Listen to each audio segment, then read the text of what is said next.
Oh, I'm hearing things through mine.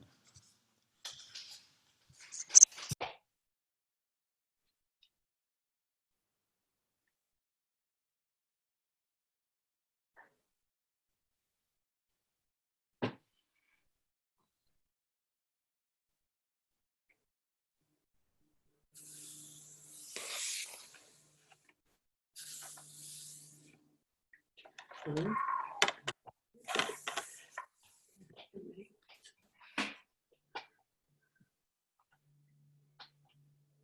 says it's recording.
Lisa, we can't hear you.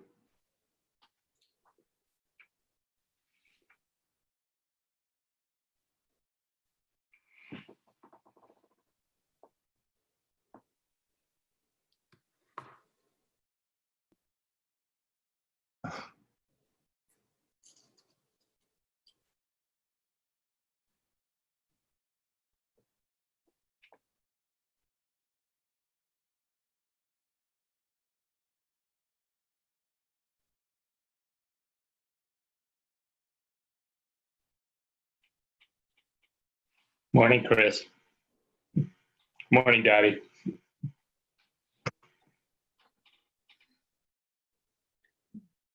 And it's not us, it's them, because we heard them. We're hearing other people.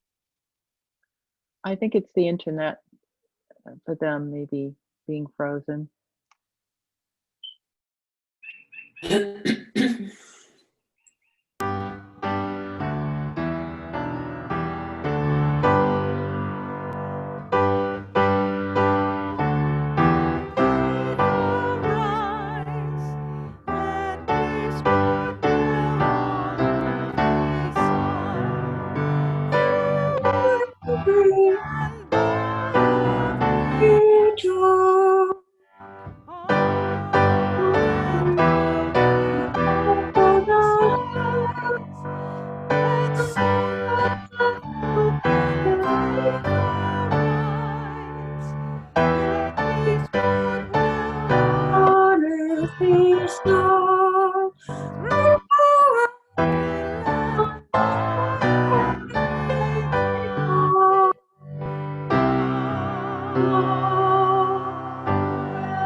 So I need to ask Arlo, did anybody hear my introduction there, my opening words?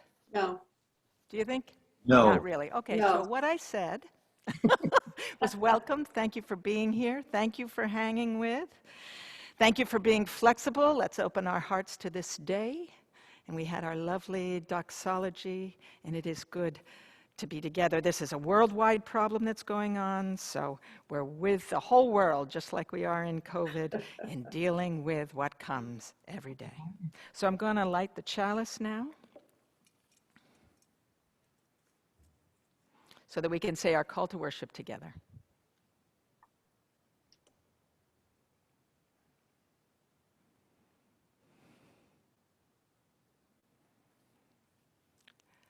Come, let us gather. We gather to celebrate the sacred within and amongst us. We come to seek spiritual growth and understanding. We strive to practice acceptance, forgiveness, and love. Together we work to build a world with justice and compassion. Come, let us gather together. And so what you're going to be seeing is us working this Zoom live stream out live. So I need to ask Arlo, are people going to be able to see? Arlo Stote is doing the video engineering this morning along with Eric Miller. Are we going to be able to see and hear Laurel to tell the story? Laurel Whitehouse.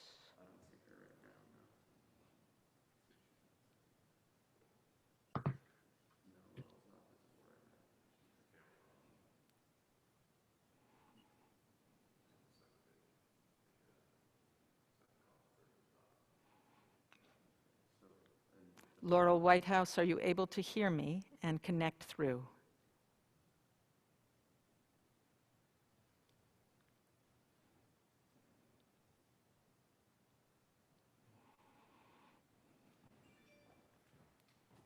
Are we able to connect with Laurel Whitehouse?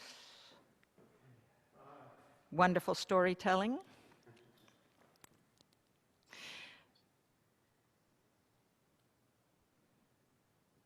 Hold in there, take some deep breaths, ground yourselves.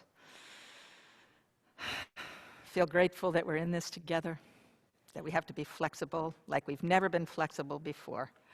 Every day, something new says, can we get through this? This one is a pretty easy one. Thanks for hanging in. Eric is doing his magic to try and set Laurel up.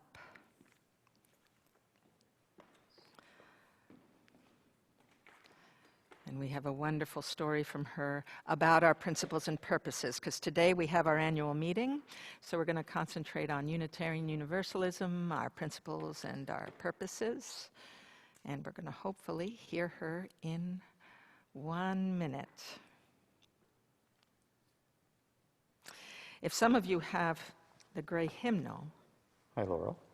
our principles and purposes are in the front pages if you'd like to look at that. I'm looking at Eric. Are we ready? Hi, Laurel. Yeah. People will be able to hear you now, but obviously not see you. You are on. So go ahead with your story, please. Oh dear, it's a visual story. Oh, no. All right, well, I'll just do the best I can. I was going to talk about the 7 UU principles and how they might help us get through the pandemic. So principle 1 in children's language is each and every person is important. Everyone's health matters. Young, black, meat packer, grocery store worker, delivery driver, assisted living staff, medical personnel, and those who have lost their jobs. So wear your masks and gloves everywhere. Principle 2 is all people should be treated fairly. Equal access to testing and medical help for all.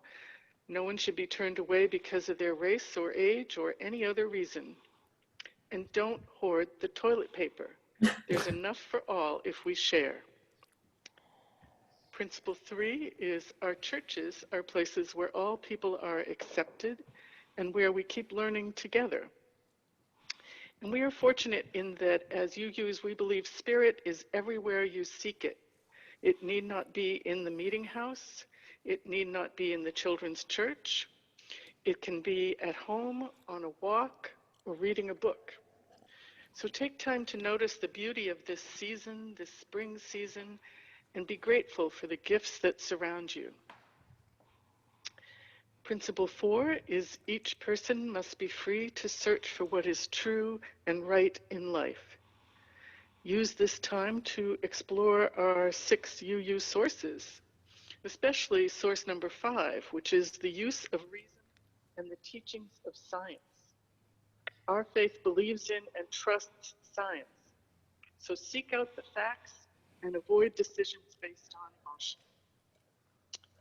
Principle 5 is all people should have a voice and a vote about the things which concern them.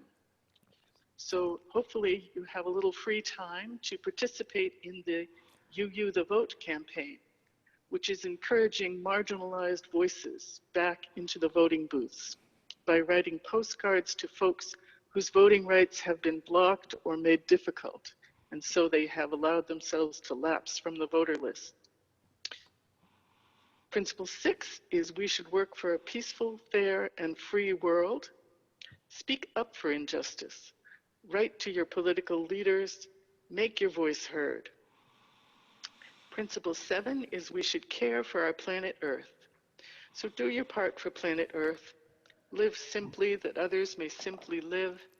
And remember to keep planting those milkweed seeds. Thank you.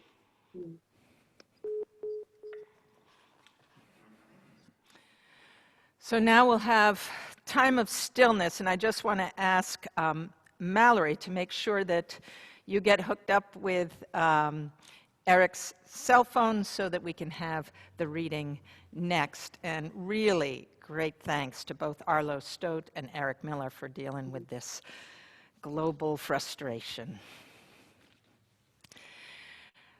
So let's just let ourselves relax into our bodies.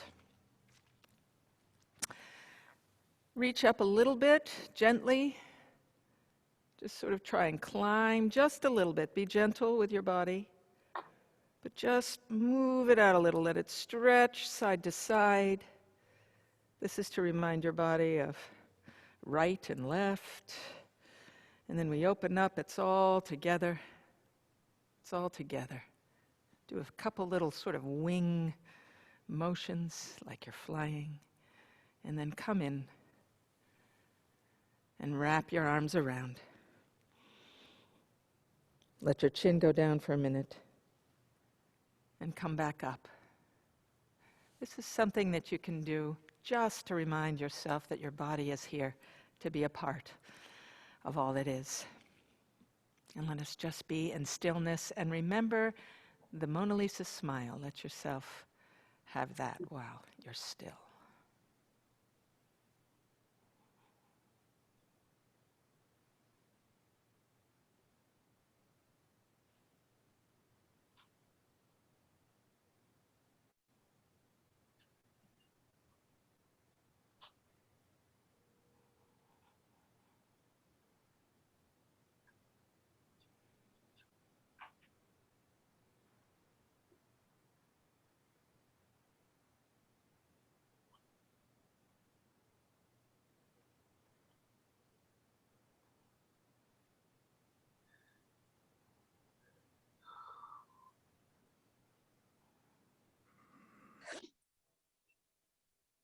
I can see you, Lisa, but I can't hear you. I'm sorry.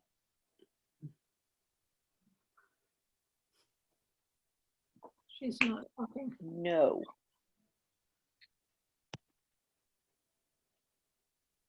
Blessings be. And Mallory Diggs will do a reading for you, audio. Okay, Mallory. The church is not a place. It is a people.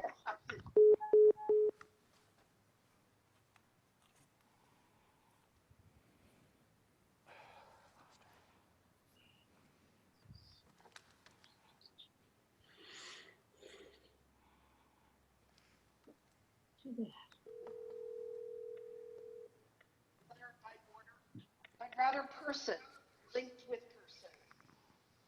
Linked with person. All ages and genders and abilities. A community built on the foundation of reason, faith, and love.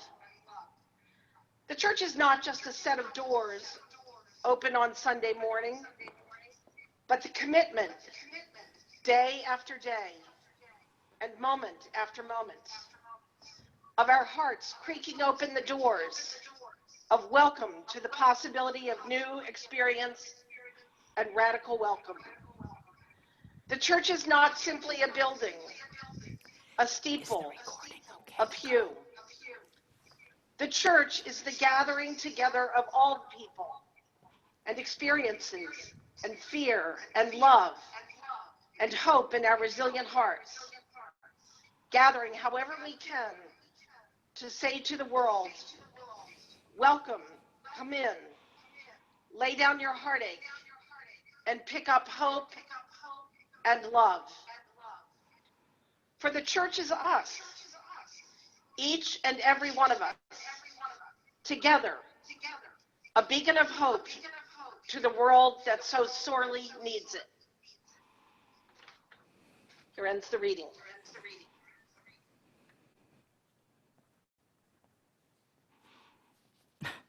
To gather however we can. Well, we're working that out today, aren't we?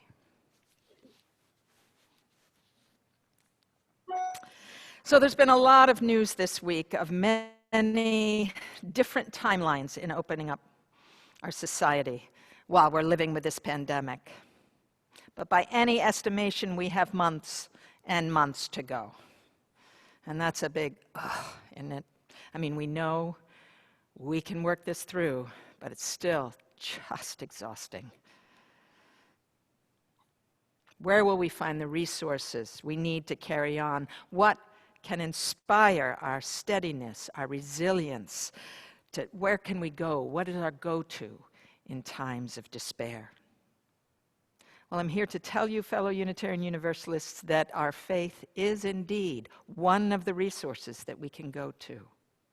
There's true wisdom and hard-earned guidance in our faith principles, in our way of life. And let me give you just a couple of overall sensibilities, which Laurel has already intimated to in her story, that help us navigate these times especially.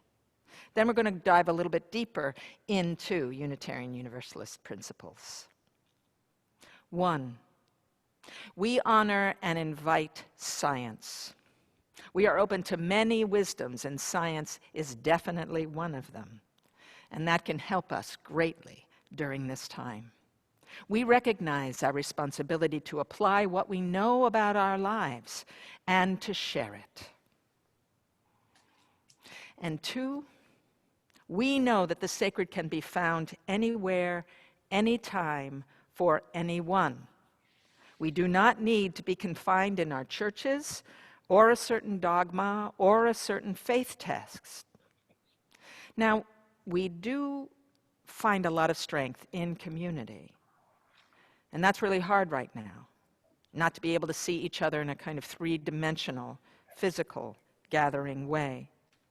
So that is a true depletion. That is difficult.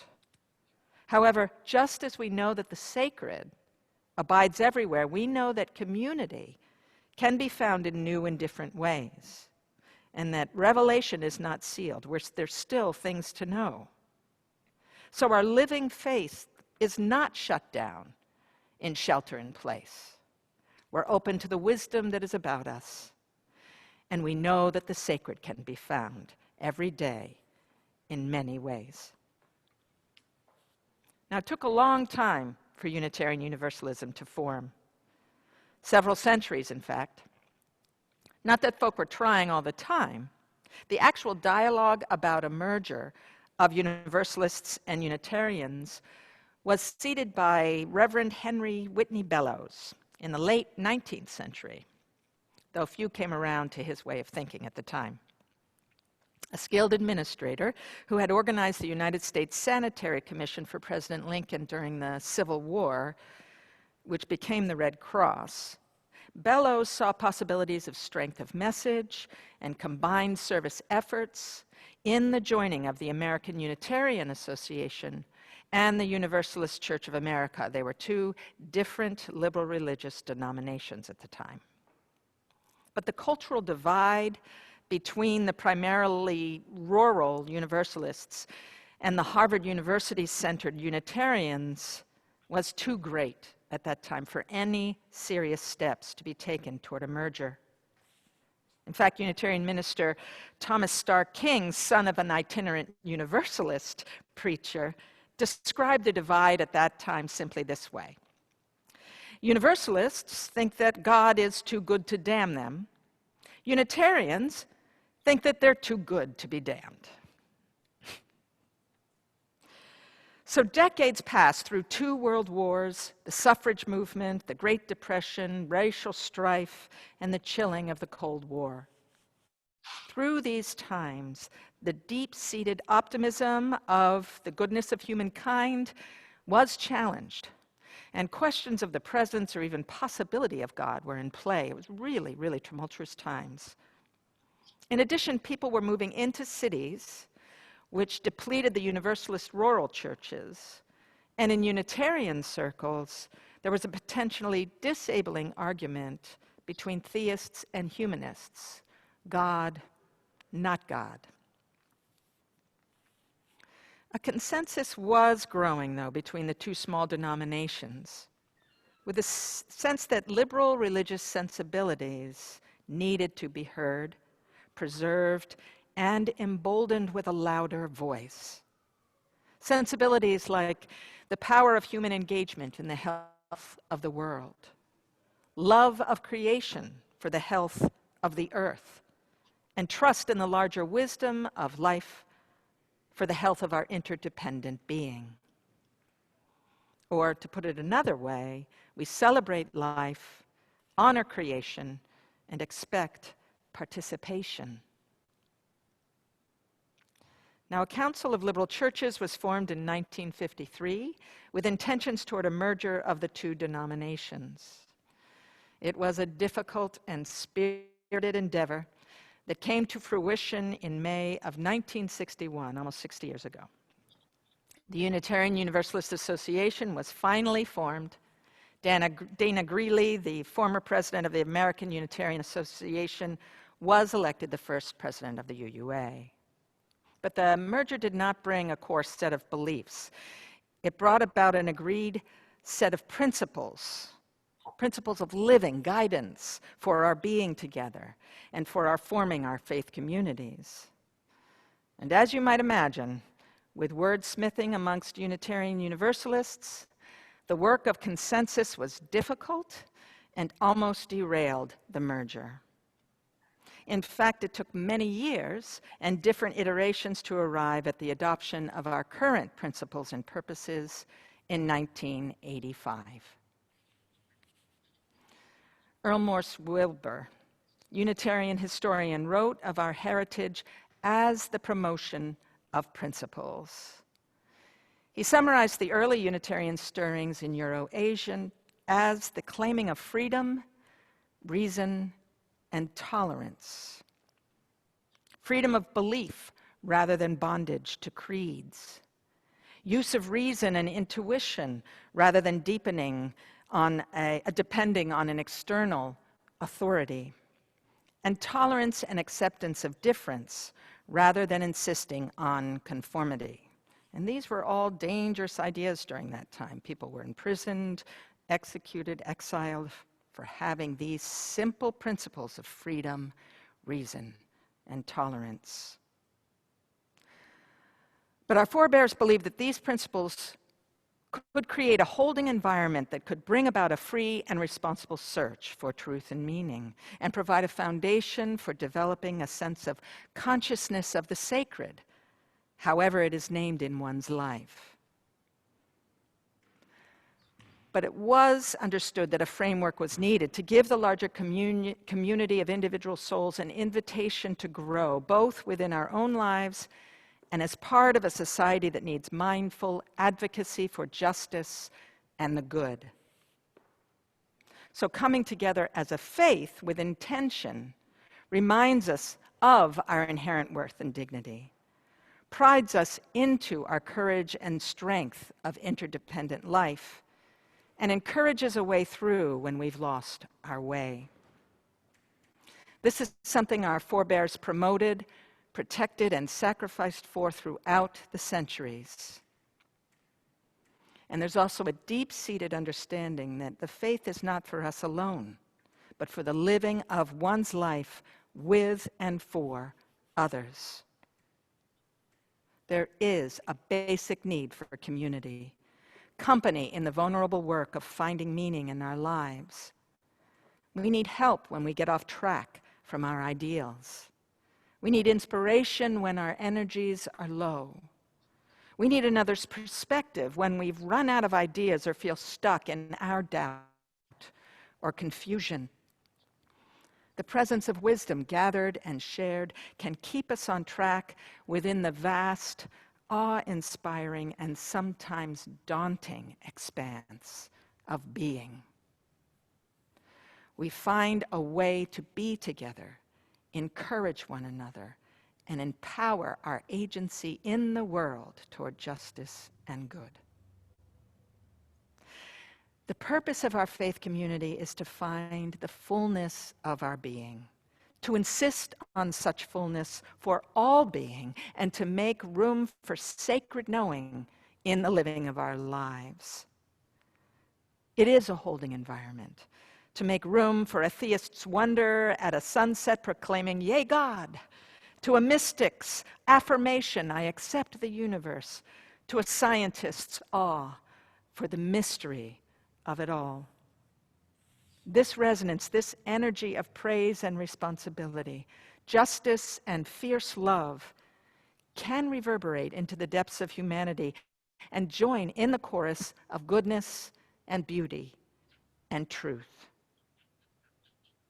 We Unitarian Universalists have a powerful faith in life to ground us.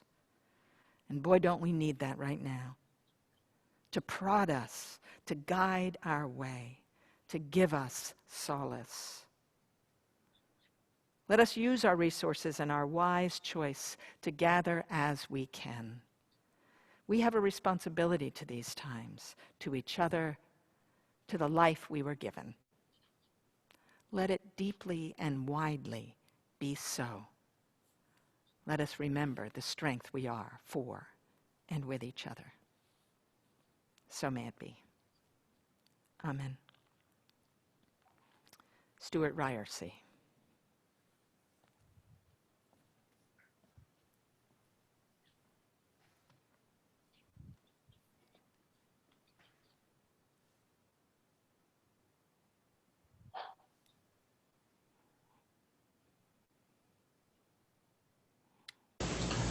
This song is called Jeg tilhører þér. I wrote it. It's in Icelandic, Italian, and English. And it says the same thing in all three of them.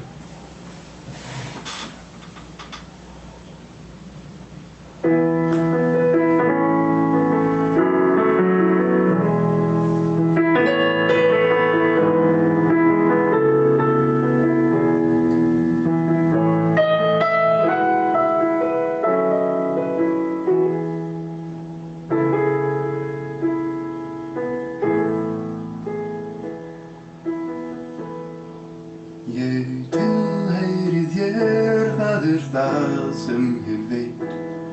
Hvert hér með mér og þarft ekki að segja nei. Og því meira og meira sem ég kynnist þér, ég þakklátari að vera hér.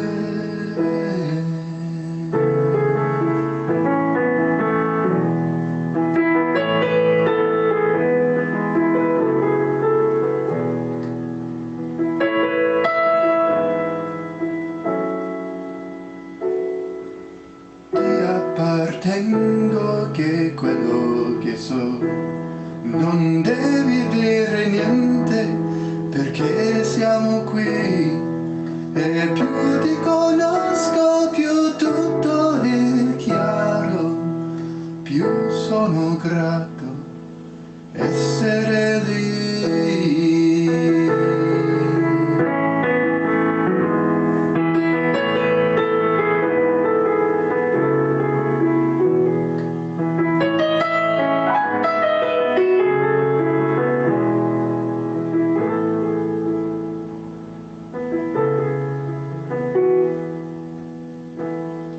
I belong to you and of that I am sure.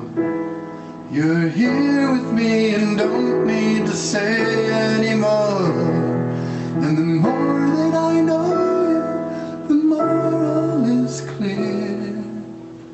The more I'm grateful to be here.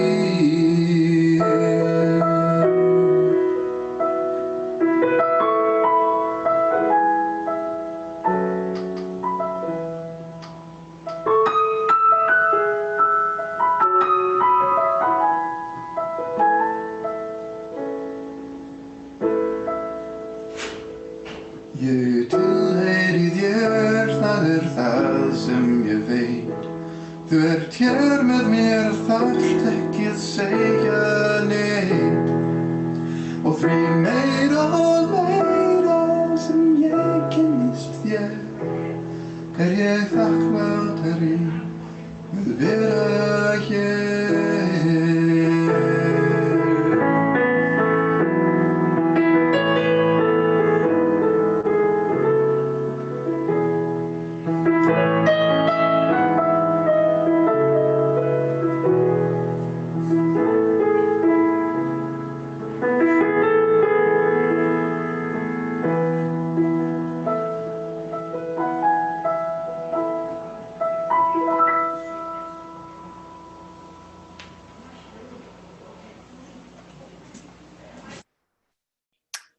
Okay. Well, So, just so we're oriented, we were going to start our annual meeting around now, so we will finish up with the worship service. We'll do a little bit longer. Then we'll wait 5 minutes for you to reset and get to the annual meeting, and we'll hopefully the Zoom is working itself up. But let's continue on with holding ourselves in prayer, opening our hearts to prayer together.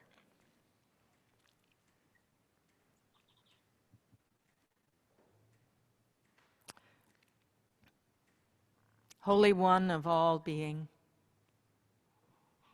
that pulses in rivers and blood, flows in wind and streams and breath, is in the sparkling of stars and in the longing in our being. Be with us. Help us feel the strength of life through all that we're going through. Help us find the way forward to honor life and interdependence, affecting one another, responsible for one another.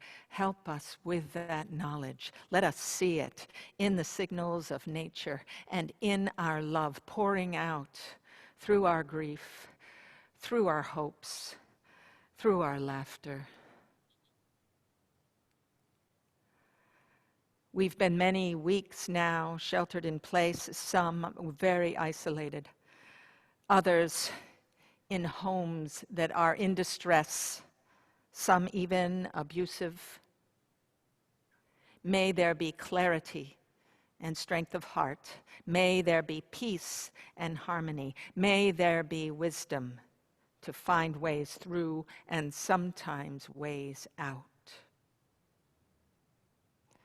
For the families that are working so well and hard and trippingly, let us all be forgiving of ourselves and believe in ourselves to come through this, to try again, to say hello world again, day in, day out. We will get there.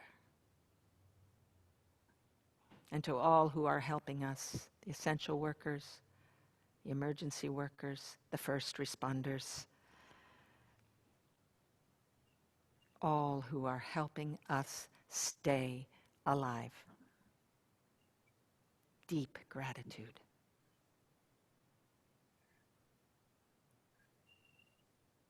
And for all the prayers lifted up but unspoken, let us enfold them in love.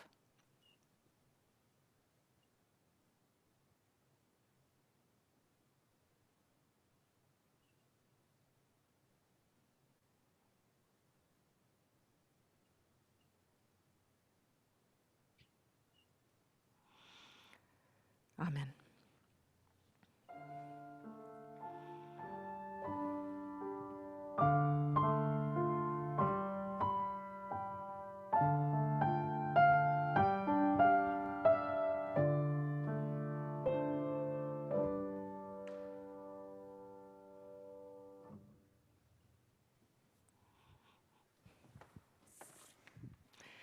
Today we have Tally Smokler, community organizer for the UU Mass Action Network, to explain our offering this morning. Tally? Can you hear me? Yes. Great. Okay. Thanks so much for having me. My name's Tali. I use she, her pronouns. I'm the community organizer with UU Mass Action. Thanks for having me today. I want to share a little bit about our UU Mass Action Emergency COVID Fund that we started this spring. And it started in March when I was talking to some other friends who were also doing climate organizing and thinking about like what is our role as climate organizers right now, as people who care about justice. And one of the biggest needs we identified across issue areas was moving financial resources to support the urgent work of addressing the economic impacts that COVID is having on communities who are hardest hit by those. And so we launched this project as UU Mass Action to raise money for our partner organizations who are on the front lines with the goal of raising $50,000 by June 1st. And we've never done really any fundraising campaign like this before, but we really felt called to show up for our partners in this way. And also as people start receiving stimulus checks for people who have financial security and that wasn't as needed, we're hoping that some people who are in that situation will feel compelled to donate. And I also am committing to pledge my stimulus check to a variety of different funds, including this one. So we're giving away 100% of the funds that we raise to 3 partners that we have a longstanding relationship with. The first is the Metro West Immigrant Solidarity Network, which has been providing groceries to hundreds of immigrants and others in the Metro West area. We've been supporting a prisoner mutual aid fund to support people in prison and buying basic needs like soap and other necessities, and people who are recently released and need other forms of support to buy clothes and food and shelter. And then we're giving to the One Chelsea Fund, which is providing checks and money and financial support for residents of Chelsea, which is an environmental justice community that we work with, an immigrant community that we work with, and is the hardest hit place in Massachusetts with COVID for a variety of systemic reasons. And so we really see this fund as an opportunity to strengthen our relationships with these partners, to support the emergent needs that they have, and to really come together visibly as a statewide UU community in this way, and to feel really like we're able to build that collective power through shifting financial resources. So I know this is a tough time for many people. And for those of you who are able, we and our partners will be really grateful for anything you're able to give. And I also am excited because we recently received a matching grant. So right now your donations will be doubled. And we've raised around $25,000 so far. So we're making really good progress, and any amount is appreciated. Thank you.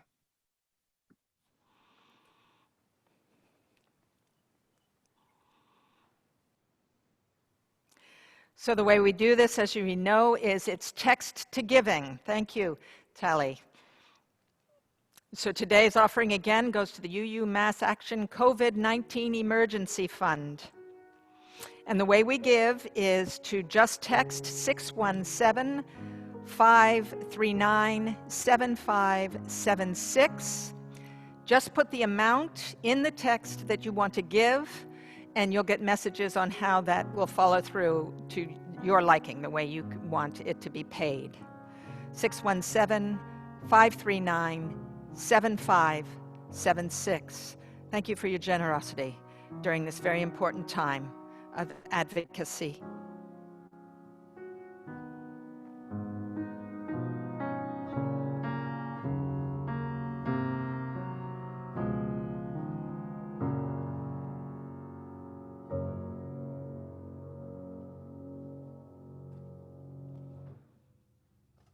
And with our virtual offering plate, let us say our dedication together.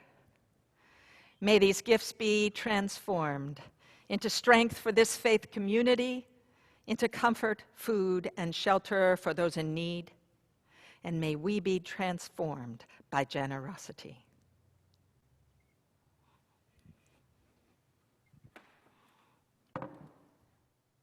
Our closing hymn is Spirit of Life. We'll sing it through twice so that you can warm up the first time and then sing it out loudly, or however you'd like, obviously, in your home.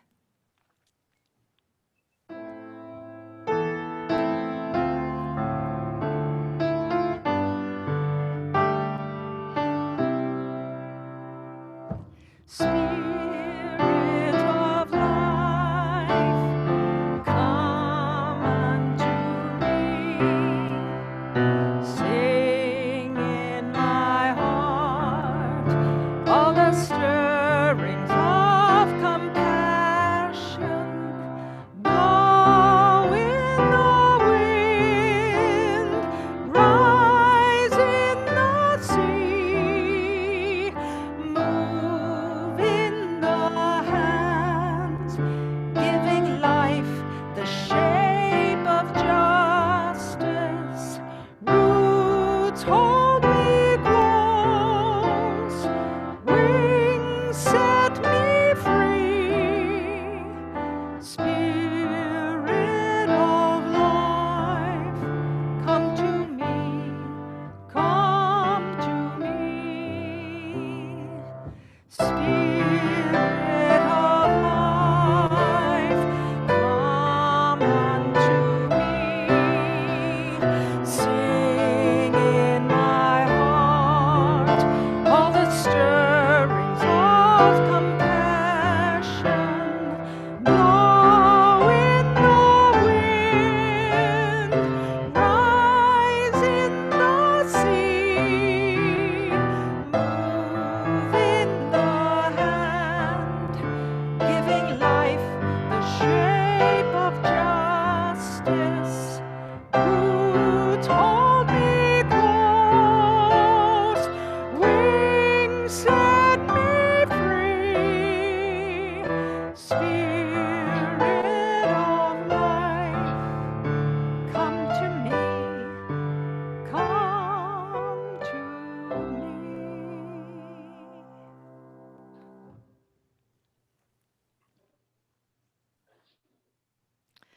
And as I extinguish our chalice flame, may the flame of our faith grow deep and wide within us. May we bring it into our life wherever we go.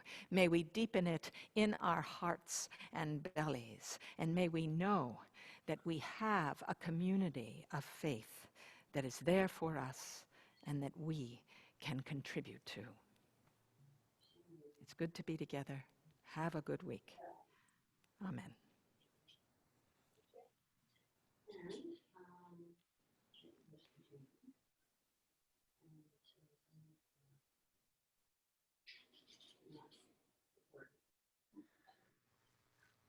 Good morning, everybody.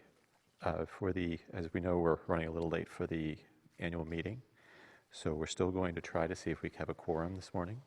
So that is actually on a different Zoom meeting. So please log out of this Zoom meeting and come on to the annual meeting. We'll reset here quickly to get that moving as quickly as possible. Any other words from anybody else on the parish committee before I shut off this Zoom meeting? Okay. Please come on over to the other one. Hopefully Zoom has their problems sorted at this point. Thank you, guys.